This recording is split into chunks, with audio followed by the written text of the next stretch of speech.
Hello and welcome to another vibrant edition of Jamaica Magazine. I'm your host, Audrey Williams. We've got a dynamic show lined up for you today, covering everything from why it's essential to license certain types of businesses to smart tips for building homes that can withstand our tropical climate. Thanks for tuning in. We'll be right back after the news.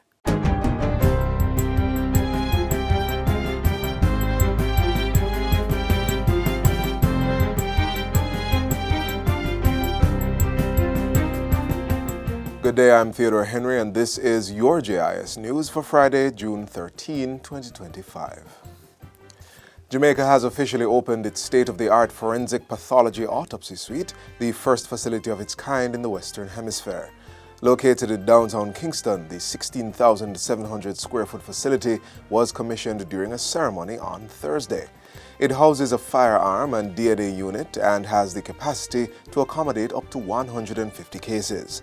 The new suite forms a critical component of the country's national security infrastructure and is part of the government's broader Plan Secure Jamaica program. Speaking at the commissioning ceremony, Minister of National Security Dr. Horace Chang said the facility is designed to significantly enhance the forensic capabilities of the Jamaica Constabulary Force and the wider justice system.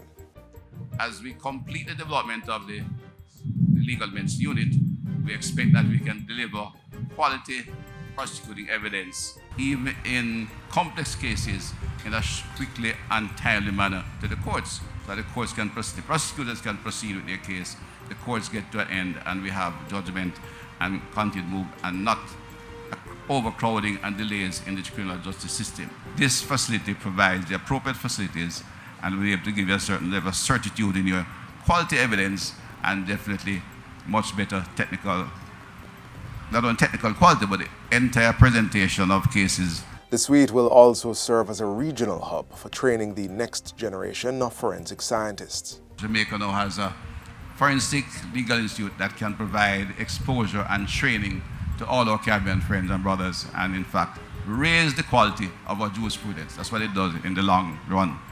And that it is among the best now with the completion of the suite. Food handlers will soon benefit from a 2-year permit validity period, effective January 1, 2026.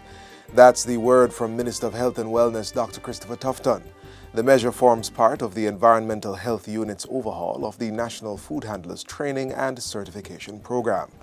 First announced during his sectoral presentation in Parliament Tuesday, the initiative was further explained during Wednesday's post-cabinet press briefing at Jamaica House. Dr. Tufton shared that more than 300,000 Jamaicans apply for and renew permits annually. People wait quite long, and sometimes half the year for a 12-month permit is spent trying to qualify for the permit. It's highly inefficient, and it's quite frustrating to entrepreneurs, many of whom are small business operators, the bar owners, the jerk stand man, or larger players. In addition to extending the permit term, bill payment and bank transfer options will also be introduced next year. Implement a bimodal modular training format to reduce certification processing time for 3 weeks to 2 weeks. Introduce new technology to facilitate faster and more efficient processing to eliminate delays and backlogs. Cadre of professionally trained food handlers, so we're going to increase the staff, and the application process points, reducing wait time and enhancing delivery. In related news, $3.88 billion has been put towards upgrading primary care facilities island-wide over the past 5 years. Portfolio Minister Dr. Christopher Tufton highlighted the investments during his sectoral presentation in Parliament on Tuesday. The expenditure is being made through the regional health authorities under the Health System Strengthening Program and the Operation Refresh Initiative. And it's all there. 99 million for Westmoreland, 87 million for Trelawney, 205 million for St. James, 49 million for Hanover, and I could go on and on. Every single parish have gotten an allocation for health centers as part of our primary reform upgrades. Minister Tufton says the funds are delivering more accessible, integrated, and patient-centered care across communities. In addition to the addition of services and improved infrastructure, we are making available more points of care for the people of Jamaica, even as we adopt the life stage approach, which accounts for, among other things, biological, behavioral, and social factors that influence a person's health and well-being from birth to old age. These reforms align with the government's vision for Health 2030, a 10-year strategic plan launched in 2021 to reimagine Jamaica's primary healthcare system. Come this September, students in rural Jamaica will pay a flat rate of $50 per trip under the Rural School Bus Program. Transport Minister Darrell Vaz made the announcement in Parliament on Tuesday, noting that the initiative will bring significant cost savings for parents and improve student safety. It is estimated that parents will save 180,000 Jamaican dollars per child per year. Some of them have 2, 3, 4, and 5 children. Currently, it costs parents in rural Jamaica anywhere from $150 to $300 per trip in the morning and in the evening. So you're talking about $300 to $600 a day, and it can increase. This bus system is going to have a flat fare of $50. No matter which route you're taking, which parish you're in, each student will pay $50 per trip, meaning 100 Jamaican dollars per day. A total of 110 buses will be deployed for the 2025-2026 academic year. 60 will be road ready in September 2025, 40 more will be retrofitted by January 2026, and 10 will be kept as backup units. So, Mr. Speaker, we have 850 rural schools, of which the phase 1 of this program is going to serve 258. 30% of the school rural population will be served by these first 110 buses. And within 3 years,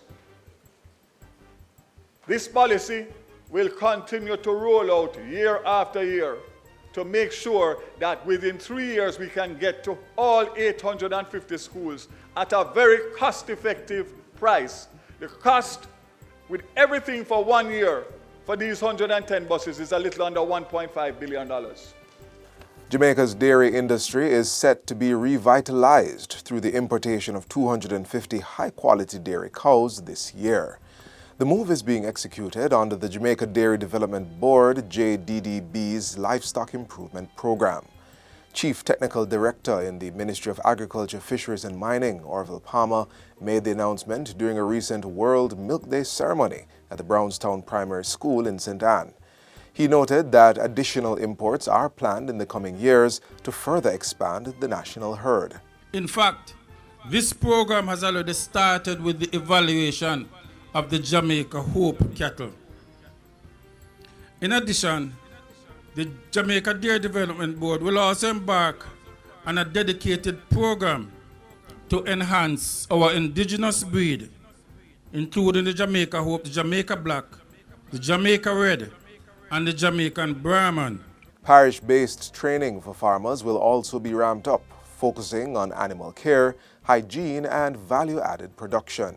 JDDB's Chief Executive Officer Devon Sayers says despite past challenges, the Dairy Board is committed to redeveloping the sector. The Jamaica dairy farmers stay committed to the choice. They choose to become farmers and they stand with us in producing nutritious milk for everybody in the country. World Milk Day 2025 was celebrated under the theme, The Power of Dairy. And finally, in a call for stronger fatherhood, Prime Minister Dr. Andrew Holness is urging Jamaican fathers to become more involved in their children's lives, especially in communities vulnerable to gang influence. Speaking at a Father's Appreciation program on Thursday, Dr. Holness stressed the importance of active parenting. We need more of our fathers to be prepared not just to walk up to the school gate, but we need them to be able to participate in the PTAs, to spend more time at the child's school with their sports and other extracurricular activities to ensure that your children do well. He also paid tribute to fathers who consistently provide for their children. We honor those fathers who play their role, who make the sacrifice, whether it is for the school fee, the lunch money, or a significant moment in the development of their child, that they ensure that those moments can be realized. The Prime Minister's Father's Day Appreciation Program celebrated the contributions of fathers serving in the Office of the Cabinet, the Office of the Prime Minister, and the Jamaica Constabulary Force. And that's it for JIS News today. I'm Theodore Henry. Thanks for watching.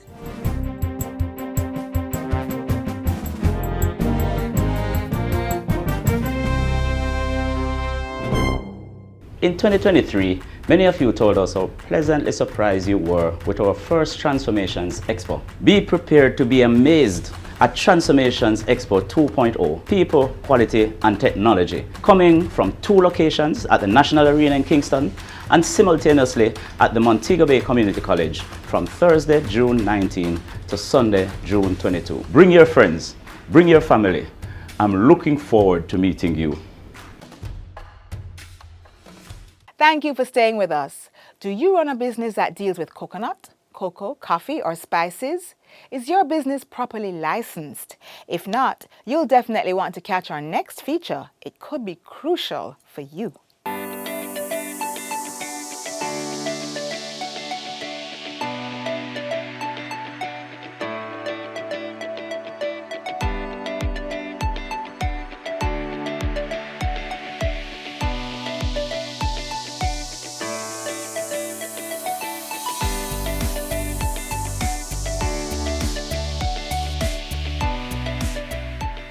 If you're in the business of coconut, cocoa, coffee, or spices like ginger, nutmeg, pimento, or turmeric, there's one name you need to know: JACRA.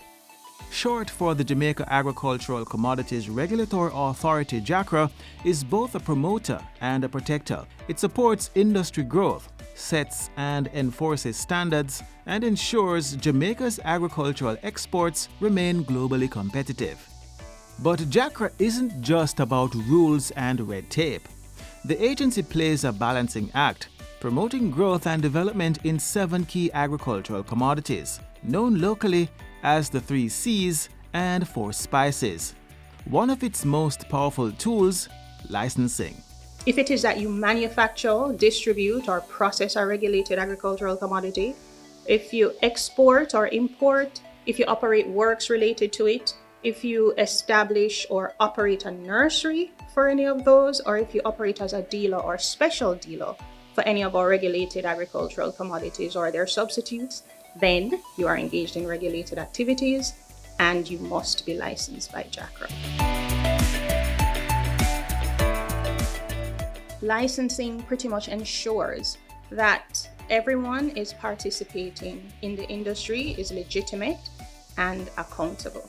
And this is a big deal because properly implementing licensing, properly enforcing licensing protects the honest operators within the industry because licensing levels the playing field.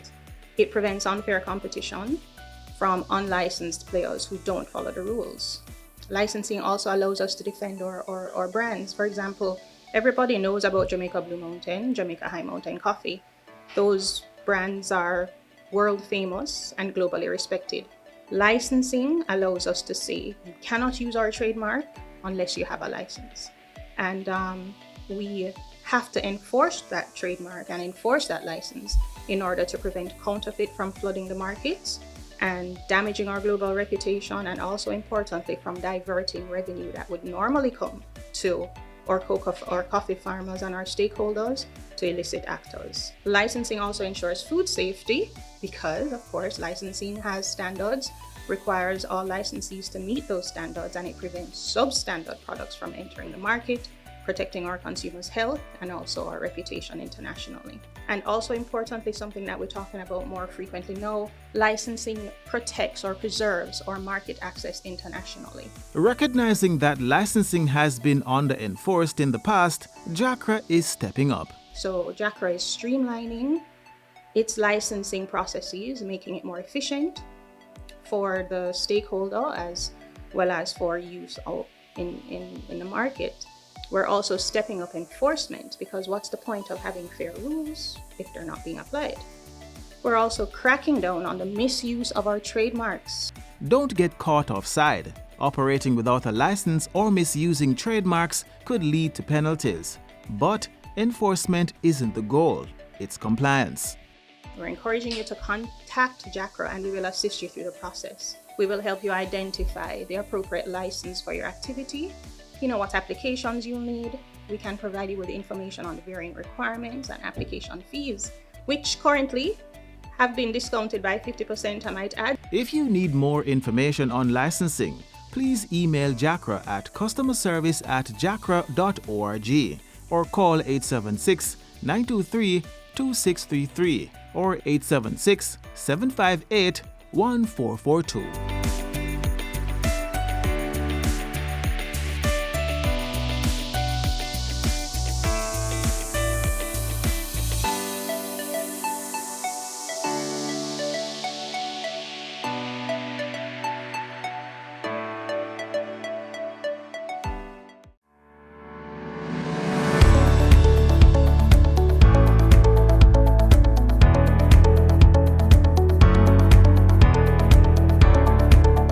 Did you know that all employees are entitled to paid public holidays? Yes, under the Holidays with Pay order, enforced by the Ministry of Labor and Social Security, there are 4 categories of paid benefits: holidays with pay, sick leave with pay, gratuity, and sick leave benefit. And do you want to know who is entitled? Me and any employee except casual workers who have worked at least 110 days per year with the same employer. Also, if you work between 110 and 220 days, you earn 1 day of leave for every 22 days worked. Employees who work more than 220 days in a year are entitled to 2 weeks of vacation leave. And if you've been with the same employer for more than 10 years and have worked over 220 days in a year, you qualify for 3 weeks of vacation leave. So, know your rights and take your rest.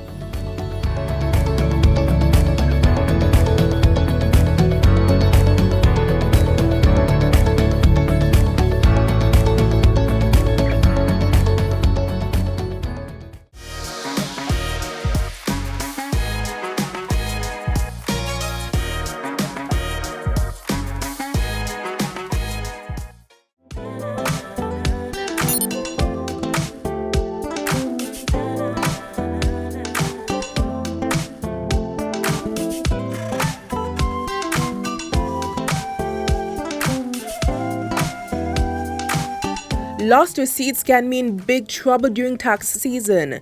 The Tax Administration Jamaica TAJ urges businesses to keep these records safe.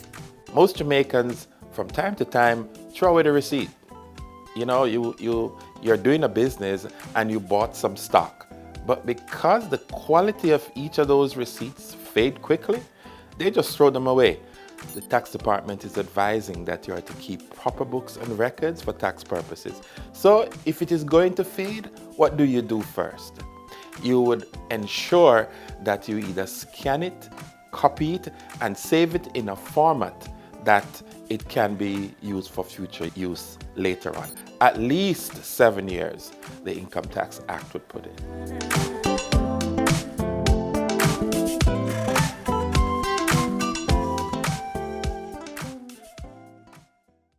Up next, expert advice from a top architect on how to design your home to withstand climate change and Jamaica's ever-changing weather.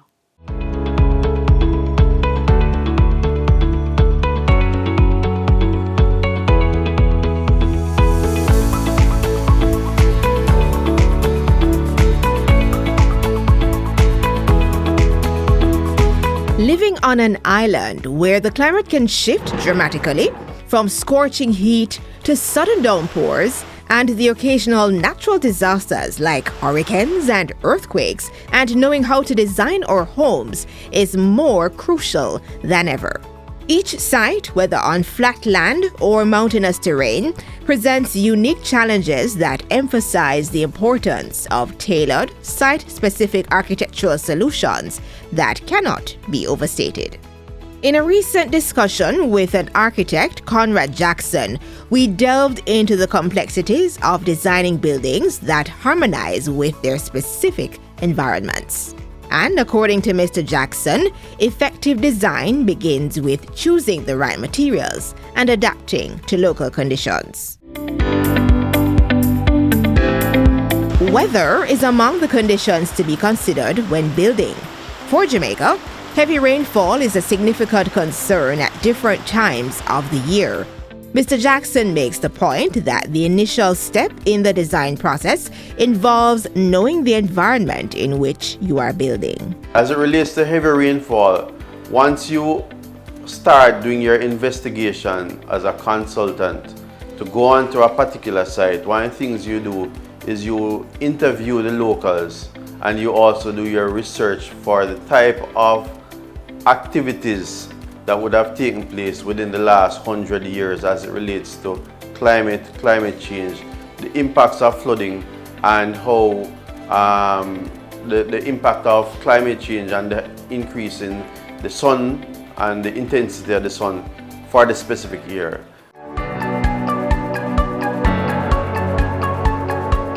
To combat rising temperatures, insulation plays a crucial role. It's recommended to insulate wooden walls with materials such as foam or creating air cavities with concrete blocks to significantly reduce heat transfer. In addition, incorporating cross ventilation and shading devices helps to minimize direct heat gain. For homes near the coast, where rising sea levels and salt corrosion pose risks, selecting the right materials is essential. You need to use those particular materials to mitigate against the salt corrosive nature of the environment. So for argument's sake, for a door, you'd probably be using aluminum hinges or brass hinges or brass hardware or nickel type finished stuff that you would not necessarily have to use inland. When it comes to hurricane-prone regions, the choice of roofing is critical. Mr. Jackson describes a roofing solution called a standing seam. So what that is a corrugated type of sheeting that has a seam that's about 1.5 inches tall. Which is also that 1.5 inches tall seam is specially crimped, and it is all actually screwed down to the rafters and the sacking that is underneath that sheeting to give it stability in case of a hurricane. The seam itself is so tall that the amount of water that will capture on a roof between the run from the peak of the roof, the highest point, to the eave of the roof, that the water will not build up and pass the height of that seam. The sheeting that would be used in that case can also be cut specific to the length of the roof, which means that if you consider old-time zinc roof, they came in particular lengths because it could only be transported on shorter trucks and it was easier to handle. But the roofing material now, which I'm suggesting, which is standing seam, can be cut at the specific length of this roof. For existing structures with zinc roofs, Mr. Jackson recommends adding fiberglass insulation between rafters. As it relates to heat and the roof, you can get roof sheeting that is also insulated with foam embedded in it, as well as there are numerous things that can be done. You can put in fiberglass insulation in between the rafters, which will help to minimize the heat gain between the rafters, the ceiling, and the occupant of that space. So it acts as a buffer then, and it acts the same way it does it as the foam, sprayed on foam like you see on the exterior of some of these buildings. It really just helps to slow down the heat transfer from the exterior to the interior of the space. Ultimately, as Mr. Jackson stresses, it's important to remember that a house is one of your biggest investments. Real estate in general, for most persons, when you're going to be doing this, choose wisely. Use registered professionals who can help you fulfill your dream and make this dream become a reality in the right way.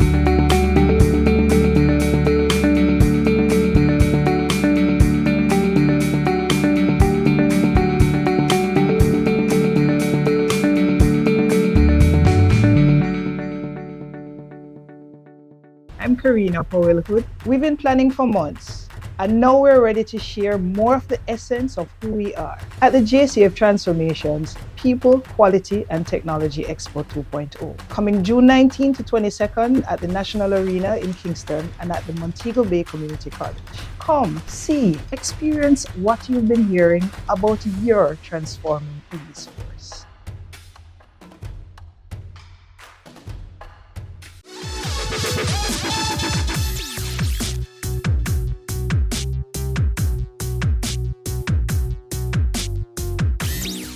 In this compelling episode of the JCF's Force for Good podcast, Senior Superintendent of Police, Christopher Brown, introduces listeners to one of the Jamaica Constabulary Force's most strategic developments, the newly established Forensic Services Branch. This dynamic unit is reshaping how investigations are conducted across the force, with a clear focus on quality, efficiency, and modernization. What we do at the Forensic Services Branch is to ensure that the kind of evidentiary material that is necessary to support a case is properly collected, identified, analyzed, and processed. Our investigators are working more closely together. We are utilizing science, which is forensic science, to support our investigations. And so that is part of the modernization efforts of the Jamaica Constabulary Force. By centralizing forensic operations, the JCF is now better equipped to deliver fast, reliable, and court-ready forensic products, making investigations more seamless, meaningful, and impactful. There is credible evidence to indicate that the investment in training, the investment in the people, the investment within the technological infrastructure that supports investigation has certainly redounded to our benefits. And you're seeing some of these in our clear-up of cases, serious cases, and you're seeing these also in our responses to the needs of our public.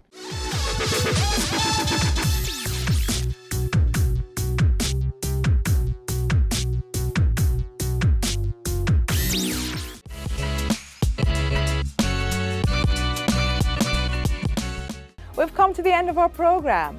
For a full recap and more, visit our website at jis.gov.jm. I'm Audrey Williams. Bye for now.